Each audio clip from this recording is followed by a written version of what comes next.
Hello, good morning, everyone. And I'm happy to present Francesco Morari from the University of Padova. I'm very happy that you can join us today. And some advantages to the COVID situation is that we are doing the seminar on Zoom and we can have prestigious speakers such as yourself from abroad. So the floor is yours.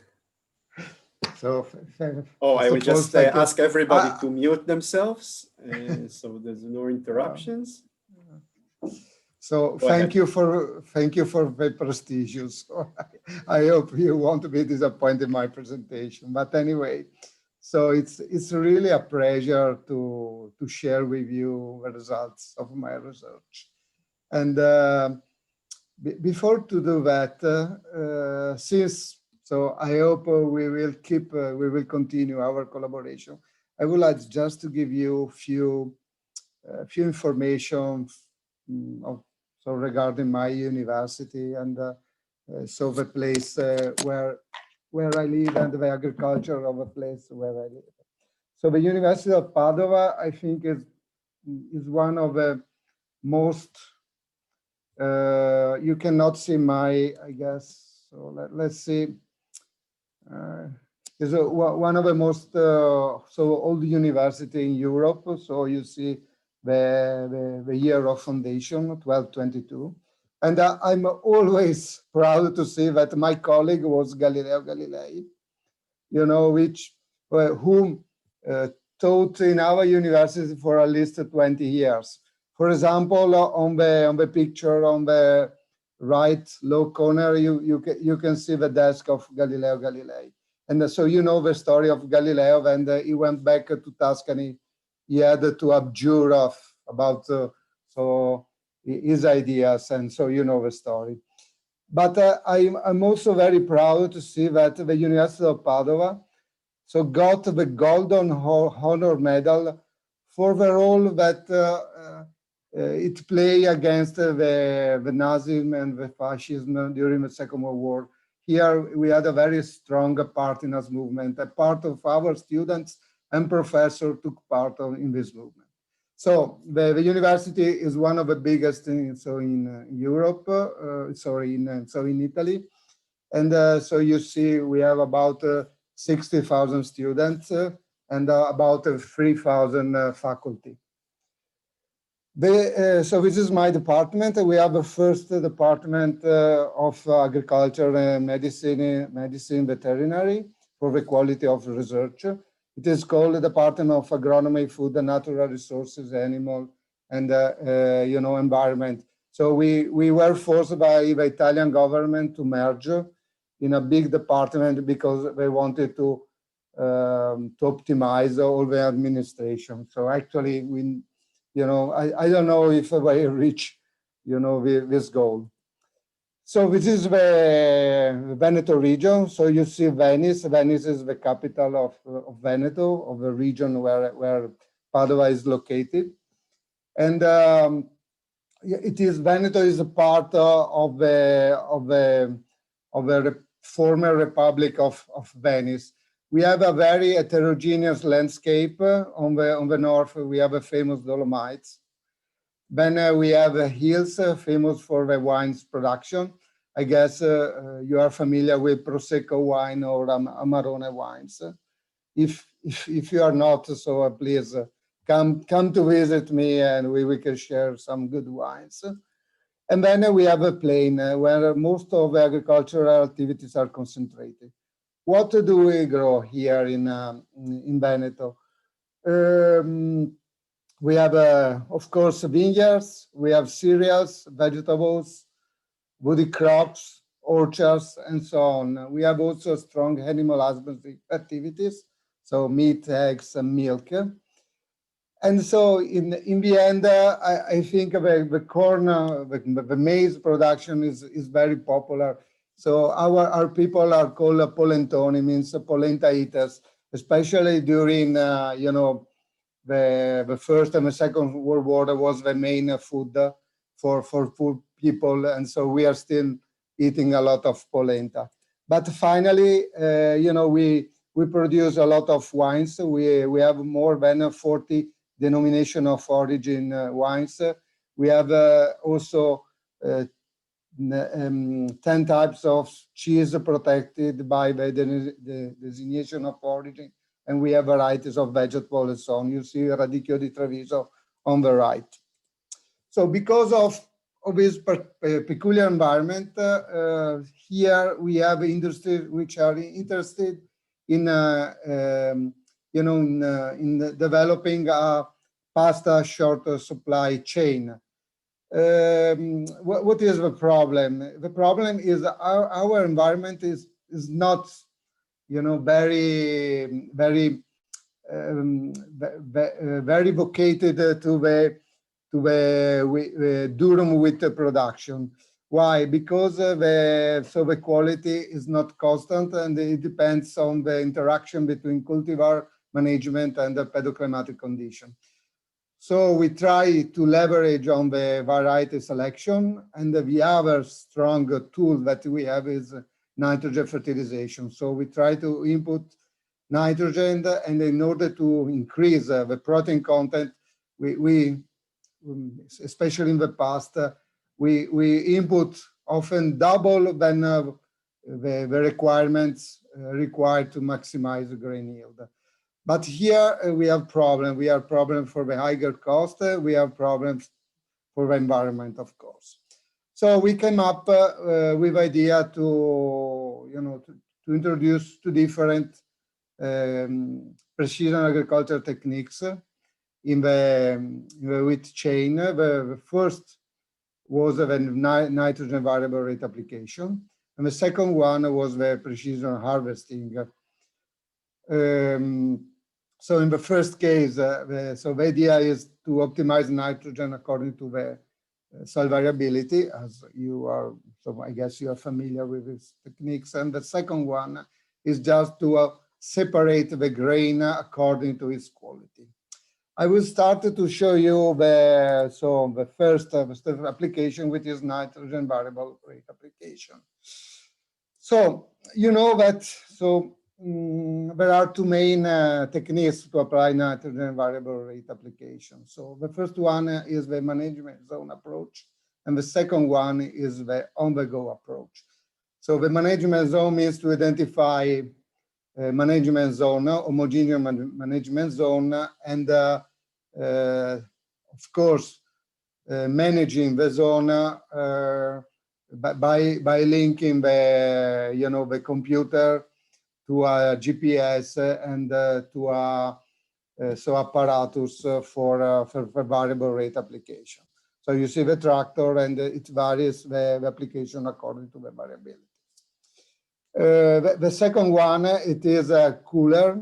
It is what farmers are aiming to, and so you have a sensor, and so according to the vigor of the crop, the spreader varies the nitrogen application just on the go when it's running. So what is the problem of both techniques is to define the nitrogen rate. Why? Because it's not easy. We have very, very cool machinery, but sometimes in order to define the nitrogen doses is not just it's not just straight.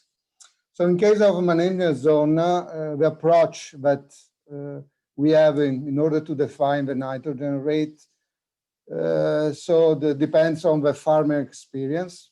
So in the end, is the farmer that decides how to fertilize his field. So we have also guidelines for extension services, which are mainly based on the nitrogen balance. So there are different equation form, but more or less is a nitrogen balance. Then we have for the very advanced farmers, we can have a farm experiment. So here you can see the typical response of the production. Sorry, this is in Italian, to then increase nitrogen doses. So you see corn, tomato, and sugar beet. And then you have a modeling approach. So more or less with a modeling approach, you produce the same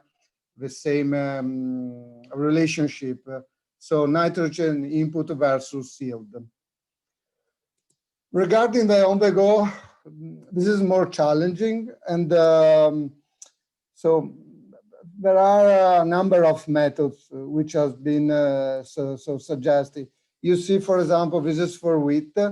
So you have the two calibration concept or the one calibration concept. So it means that you go into the field, you sense the lowest, or you can work also on the percentage, the 50 lowest, the 50 highest percentage. So according to the vegetation index, and then you can build these lines which just relate the reflectance index to the nitrogen rate applied. So you can have 2 points, or in case you can also have 1 point, or you can also use a nitrogen-rich stream. Anyway, in this case, you have to rely on the past experiences, and is not always a straight application. Another method, just to make an example, is the sufficiency index developed in the United States.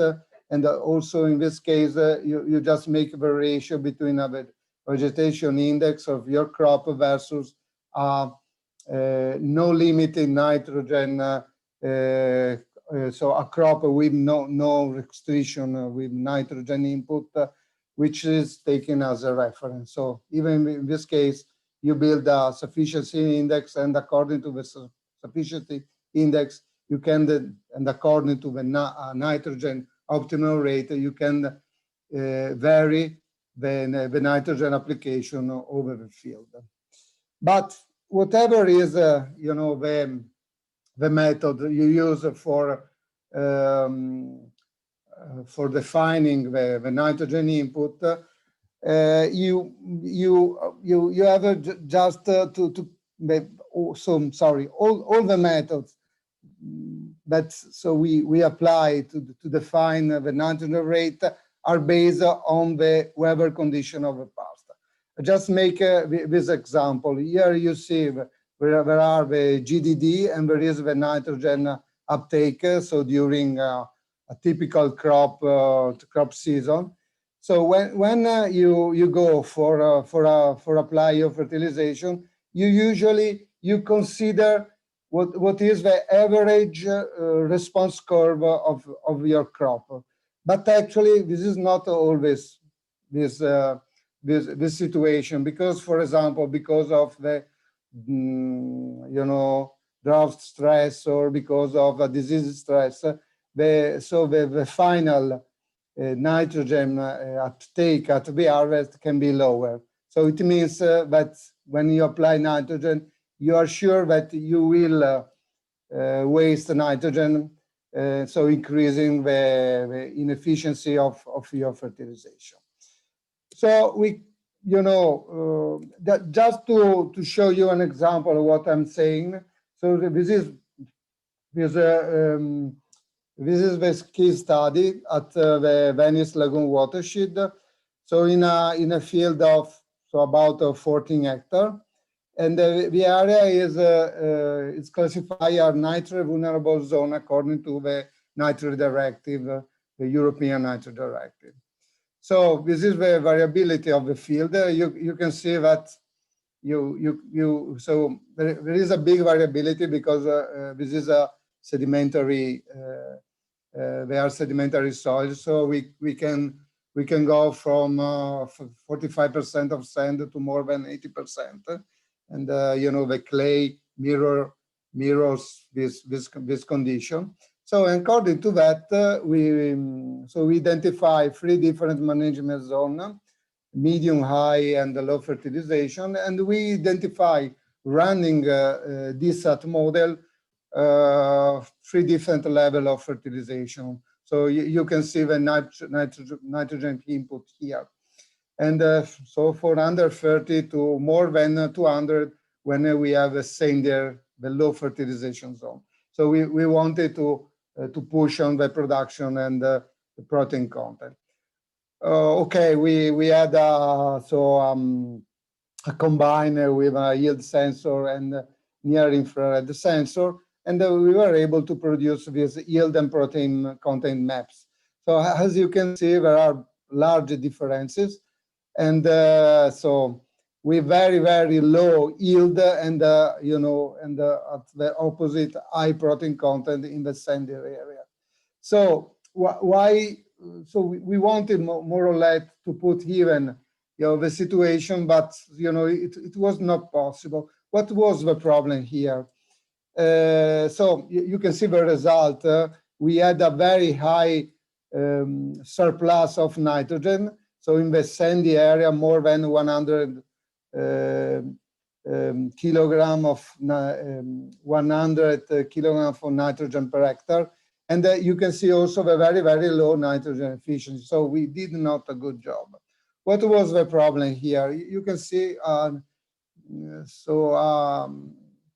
NDVI maps from the second node to the flowering of the wheat.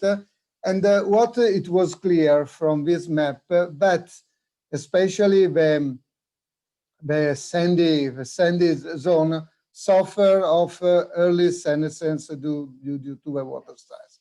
So we didn't, when we ran the model, we didn't predict. It was not possible to predict because we ran with our historical data of weather historical data, so it was not possible to predict the dry condition at the end of the cycle.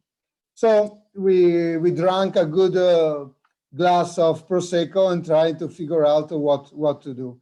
So we had a vision. So the vision one, we saw meteorological service send information to tractors monitor, and using we see simple models predicting the protein content with at 2 or 3 months, so using weather forecast. And then we see, this information integrated with on-the-go NDVI sensing, and finally, the variable rate application of nitrogen. So we see a system which so combines models, weather forecast, and proximal sensing. The problem was how to consider the climate effect on crop yield in order to optimize fertilization. How is it possible to combine model with sensor? So most likely you have already, an answer. So this is our prototype, our proposal. This is a prototype that actually, what I want to say is working. So the prototype, just consider a crop simulation model, which is integrated with seasonal weather forecast or real-time weather data. And I will give you more information later. And there is also a part which relates to proximal sensing. And finally, all the information combined in the monitor, in the tractor monitor, and variable rate application is carried out. So let's see the first part. So we use here there is a big collaboration. We use this general circulation model, which are downscaled by the so in our case we use LARS WG, which is a weather simulation. So we run a model. The first application of the model is Sirius, is a French model, is a wheat French model. And so we first run our model with observed meteo data, and then we produce benches of weather forecast, so prediction. And so we use the most probable, which is usually the average. And here we could do better in the future. So maybe considering the variability even in the result. And so according to what are the main prediction, so we build a relationship of yield, so nitrogen input versus yield and versus protein content. And according to that, so we identify the optimal nitrogen doses from an economic point of view. So using the break-even point, so between the marginal product of the nitrogen and the cost of the price ratio. So and so we identify you know, the doses according to economic criteria. So here you see there is not a large variability among the zone according to our simulation. And this is why? Because maybe the model is sensitive, but not too much to the micro variability in the field. So this is why we combine all this kind of information with the proximal sensing. So this is the second part. So we went to the field. So we use different sensors, but in this case, the first application was made using green seeker. So we build our NDVI relationship, NDVI map. And in the past year, we started to build a map, a relationship between NDVI and the nitrogen uptake. It's not a fantastic relationship, but it's very stable because we, in another work, so using data collecting in other years, so more or less the interpolated curve was exactly the same. But so the problem here is the saturation, so at the very high values. But you know, so we build this kind of relationship, and we apply to NDVI values in order to build the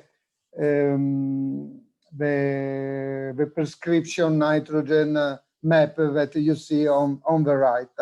What is so very interesting is that you see the variability. The variability now is much higher with respect to the model simulation. Why? Because you know, so actually the sensor sense that, you know, there were a lot of micro variability that was not considered by the model. So this is a very important point. This is how we merge the information coming from the model and the information coming from the proximal sensing. So the nitrogen variable rate application, which is applied in the single patches, in the single pixel, so is equal to the optimal nitrogen uptake, so at the end of the crop season, minus the actual nitrogen uptake sensed by the sensor, so divided by the efficiency of the fertilization. So this is a very simple so equation, and but more or less try to integrate the different items. So recently we developed this equation considering also, so, and you see on the bottom, so you have a nitrogen uptake minus the optimum nitrogen uptake minus the nitrogen uptake measured by the sensor minus what will be the contribution from the soil from the fertilization to the end of the season. And these differences is then corrected according to the efficiency on the bottom of the equation of the denominator, which is the efficiency of the nitrogen calculated by the model from the fertilization to the end. And you see, this is, so according to this equation, we are trying to exploit the model performance, which are not perfect, I want to say in advance, but is just a pace, a leap forward to ameliorating, to improving our nitrogen fertilization. Finally, we put all the information on the cloud. We use the AgriLeader technologies, and so the farmer download this information on the monitor, and then you can go and you can apply your variable rate application. There is also a version for the on-the-go approach. I want to show now. Okay, just to see the result. What is important here, the variability was reduced of our yield. We increased the protein content. So anyway, from a technology point of view, we were happy about the result, even if, again, the model was not perfect. What is a little bit disappointing is just to make the comparison with economical criteria, because you see on the top is the variable rate of fertilization in the 4 different zones. You see that the nitrogen surplus, the nitrogen efficiency is nitrogen surplus is on the average about 70 kilograms per hectare, and the nitrogen efficiency is about 60%. If you compare this result with a nitrogen-rich strips which were cultivated in our experimentation, you see that so the nitrogen surplus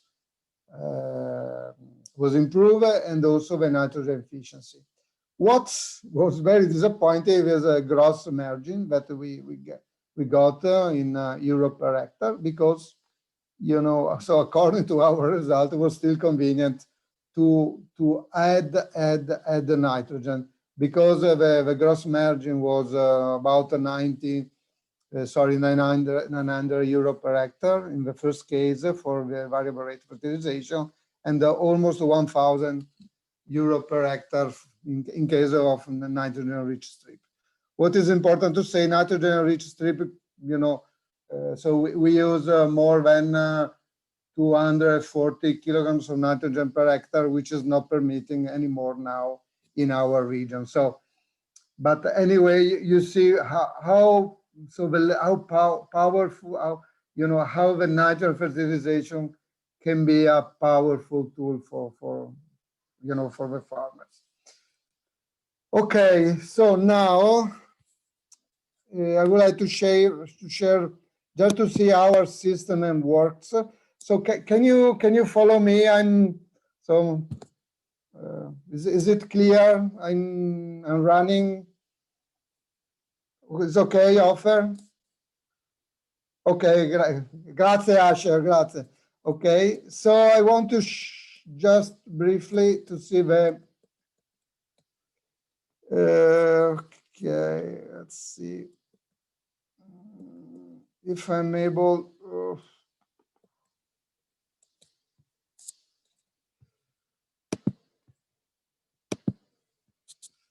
Okay, I'm sorry. Okay, this is our system works. I'm sorry, is in Italian. So we try to make it very simple for to the farmers. So it's very simple in the front, but it's very complex in the back. Okay, so let's see if it works. Okay, the farmers must select the area, the field. You see the county here. You can just give information about the variability of the soil. You have just one soil from a pedological point of view, or two, and so on. So then you get information. You can use in the background there is the soil database, the regional soil database, or you can put your own shapefile with the soil variability. Then you identify the boundary of your soil. You put information on the soil depth, on the soil texture, and with a different percentage of sand, silt, and so on, with soil organic matter content and so on. So you see very, very simple information. After that,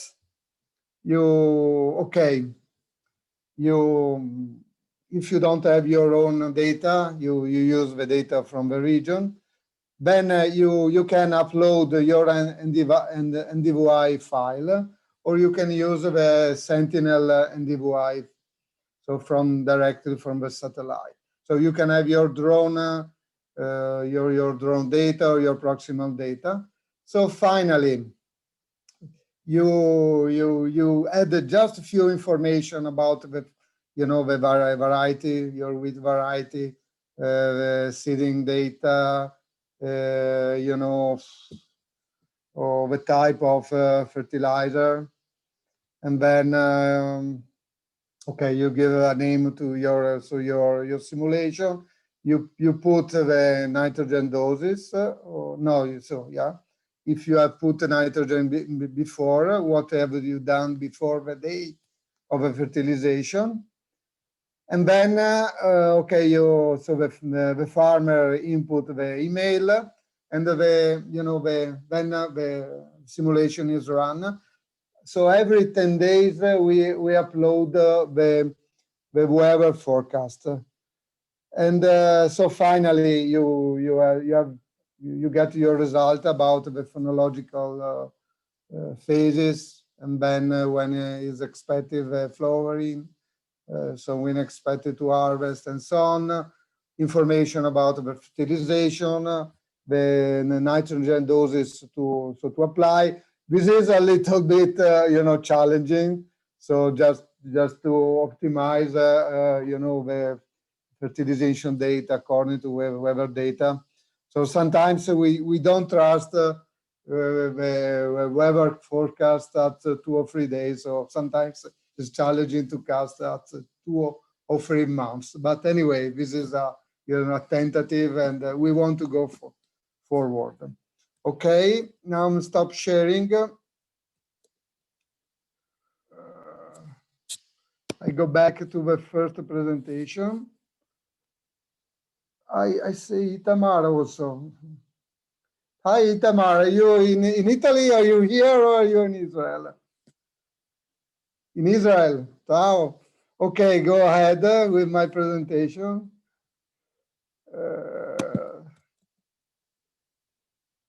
Let's see here.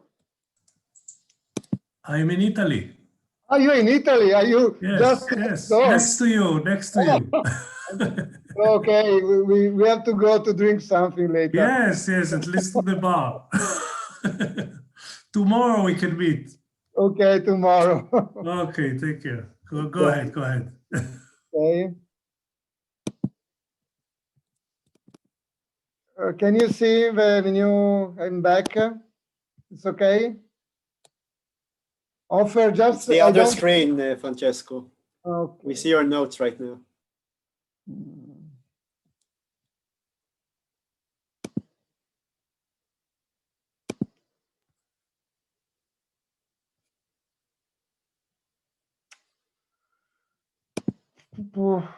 Now?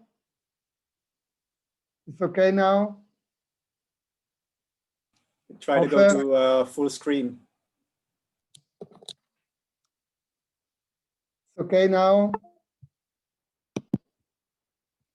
Is it okay? No. We don't see your full screen. Okay. I can do that, don't worry.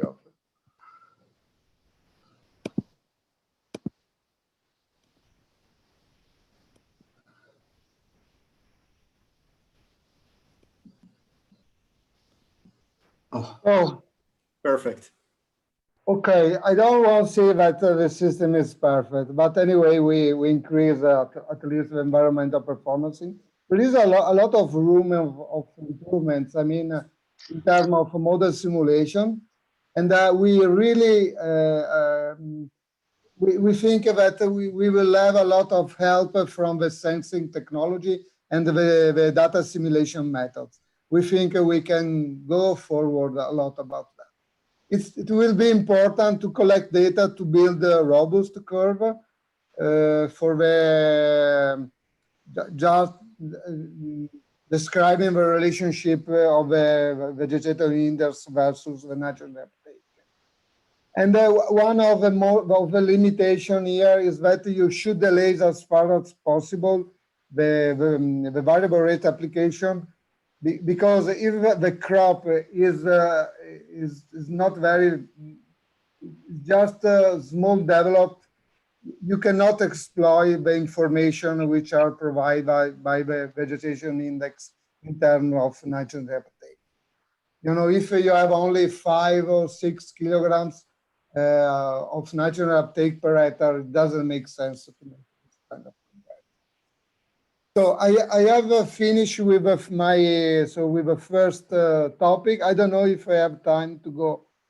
I can stop here, or I can just make also a short presentation about precision pasta. It's up to you, Offer. I don't know. Yes, you can go ahead for about 10 more minutes, and then we still have time for questions at the end. Okay, so please stop me in case I'm talking too much. So what about precision harvesting? You know that there are two main methods in order to difference, to collect, to collect the grain, so in different trailers.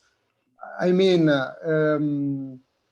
you can segregate the harvesting according to the sensor information. So you have a combine equipped with a spectrometer, so near infrared data, and which are able to determine and so measure the content. And according to the content, you can unload your grain into different, maybe it will possible even more in the future, bins, trailers.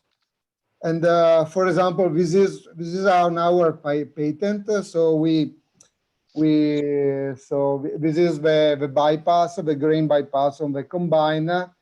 So you see the near infrared sensor, which are based off a number of diode arrays, and so it's able to give a very precise information about the at least 3 or 4 parameters of a grain. And the second method is the segregation harvest based off maps. This is more challenging.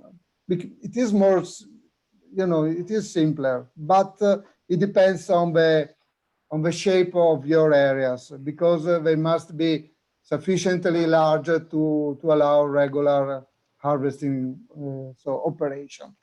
And also the protein content distribution must be stable, constant. Otherwise, you should go before in the field in order to build a map of protein content. But why the protein content is so important? Here you see there are 2 different images from the electron microscopes about a pasta, which is cooked with a high gluten content, and this is a gluten-free.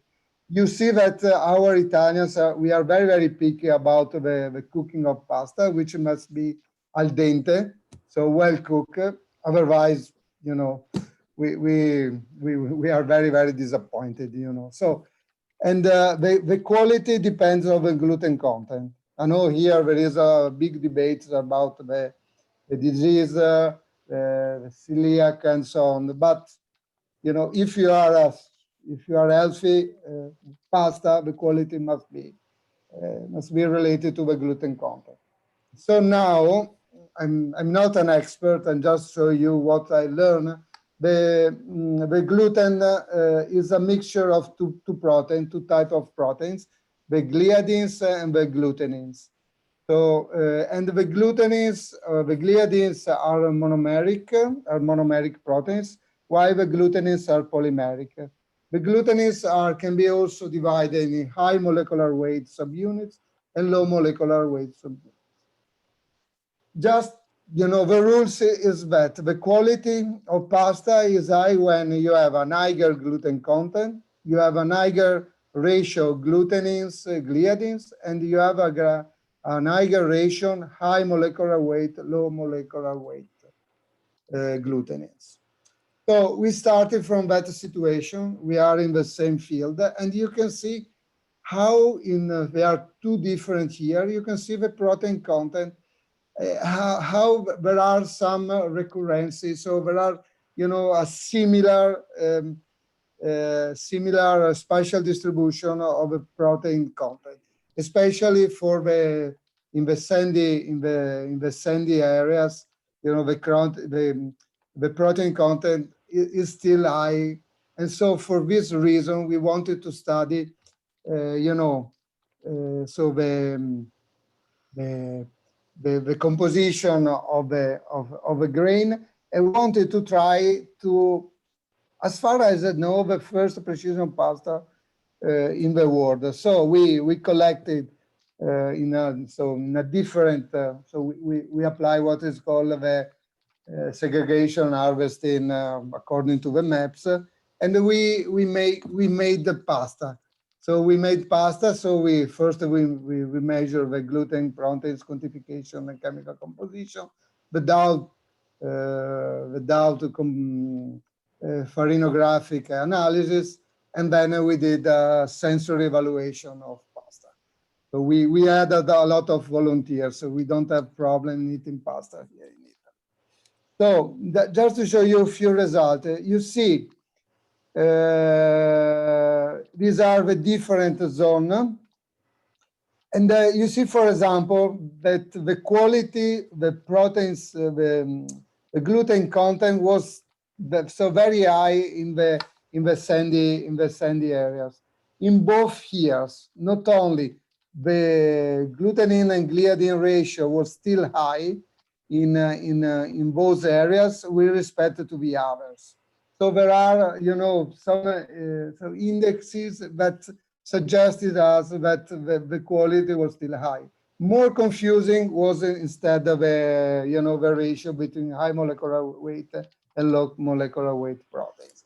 But anyway, there are, you know, there were strong indications that the pasta could be good.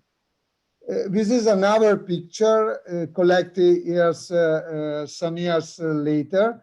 And this is actually the distribution of the gliadin, of the high molecular weight glutenins and the low molecular weight glutenins. What is impressive here, you can see how strong can be the variability, even in this case. So there is a lot of work to do, and so in order to improve our pasta, so our final goal is increasing pasta quality, as I told you. And so finally, you see our precision precision pasta. And so finally, we did a number of analyses. I just show you the last graph, which is the sensorial analysis. And so so we were able to differentiate the pasta quality according to the zone. So higher quality in the 200 nitrogen input zone, and lower in the under 30, under 60 nitrogen input zone. What to say? What we can conclude here? Okay, it is possible to produce a specific pasta, but it is obvious that you can have technical constraint because you need a minimum grain stock in order to manufacturing your pasta. So it was like a joke, I would say. But if you think at a multi-field scale perspective, so if you think like for example the grape site-specific harvesting, if you think at a different homogeneous zone, not only in your farm, but also in other farms, maybe something could come up and maybe could be interesting. especially for us that and for our industry that want to build this short supply chain. So in this case, it could be, interesting to produce site-specific. So you see, I'm not alone, obviously. This was a Progetto Ager, financed by a foundation, bank foundations, a number of bank foundations. So there were us, the University of Firenze, and Parma, and Teramo. And again, I have finished. So thank you very much for your attention. You can see a number of publications in case you are interested in our work, in our research. So thank you very much again.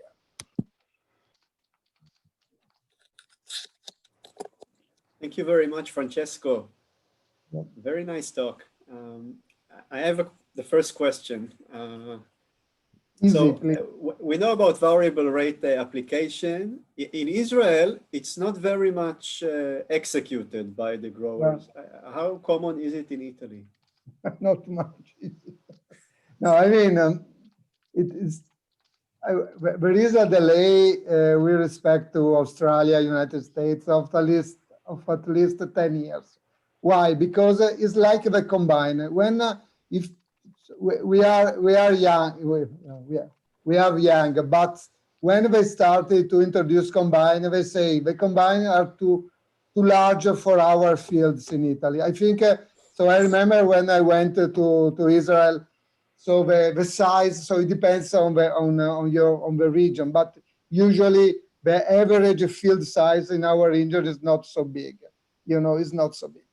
So at the beginning, they were farmers were very reluctant, and also the background was not so big. I mean, the big farmers have started to apply variable rate application, nitrogen variable rate application.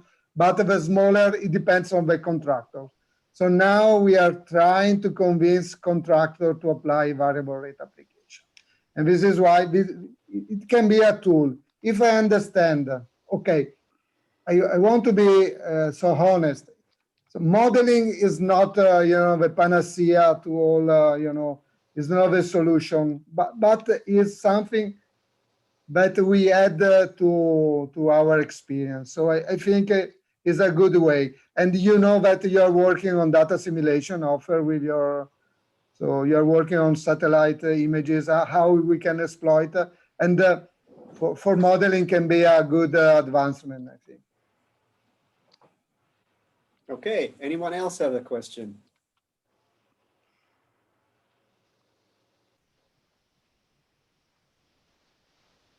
Yeah, about the recommendation or Asher, you're very broken up. Maybe you can write the question in text. Of, I assume that if you... Asher, we cannot hear you. Okay. I think your connection is not very good. Maybe you can type the question. Mm-hmm.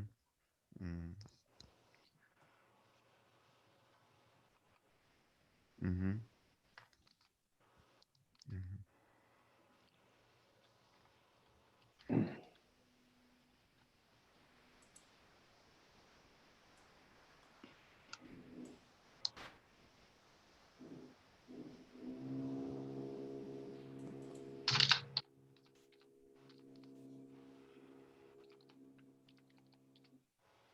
Maybe if somebody else wants to ask a question in the meantime. Can I ask? Please, go ahead.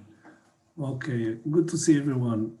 Francesco, we can talk over spritz, right? Yeah, of course. I was wondering, you are trying to approach the issue of nitrogen and the other problems of the variability with this modeling and determine some physical issues. I was wondering what about, and also the quality of the pasta or whatever, which I'm quite familiar with the importance here. Yeah, but I was wondering, if there is any input of the varieties of genetic improvement, of variability in varieties. And I would think when it comes to nitrogen, especially varieties that would have a different and some modified structure of roots that can take more nitrogen more efficiently, etc. You are right, Itamar. I mean, there is a lot of, work on variety selection, so plant breeding, with the breeding and so on. So I guess we got a good result because we use the same variety in the same field.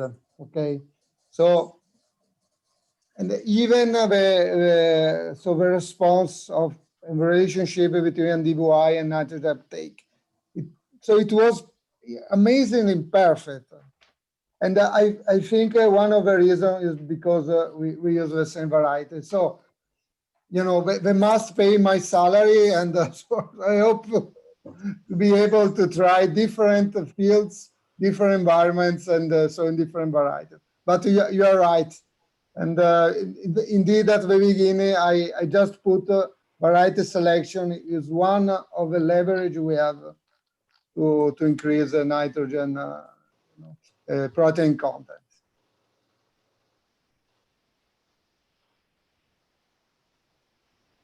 So the question is, do you recommend different split fertilization to your bond on the 3 dates? So maybe from my personal point of view, I would recommend, but if you ask farmers to split in 3 or more times the nitrogen application, they will kill you. I mean, but there is not always the availability to enter more than 2 times for fertilization the field. And so we know from the agronomic principles that the Agar are the fertilization distribution. So more you split, and higher is the efficiency. But so the idea is that if the weather prediction are good, you should be able to to improve your nitrogen input according to the rainfall prediction, temperature prediction, and so on. So Asher, so I don't know what is the situation there in Israel. I don't know, but so what is important, because in order to create a high detail prescription maps, so in our case we have 4 information from the models for the 4 different management zones, and this information is that reduce according to what we observe in the field, so the nitrogen uptake. It is obvious that if we go too early, the term that you subtract and that permit you to have a different variability of nitrogen input will be too small. It does not make sense. We are trying to apply the same principle for corn, and so it depends when you are able to enter the field, because with corn, if it's too high, you cannot go into the field. So you cannot delay too much. And so sometimes you have differences of just 10 kilograms of nitrogen uptake, which is too low from my personal point of view.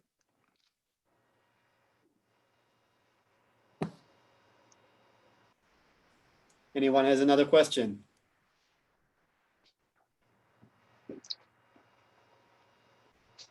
Okay, it was clear. I hope so.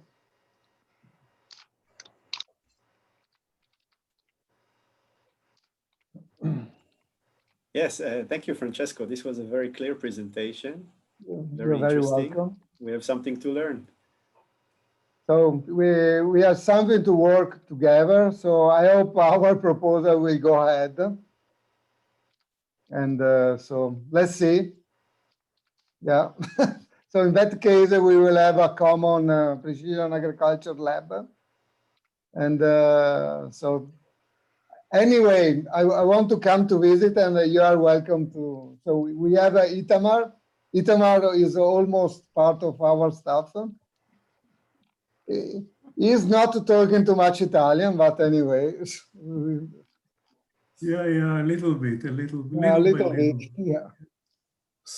Okay, so thank you very much.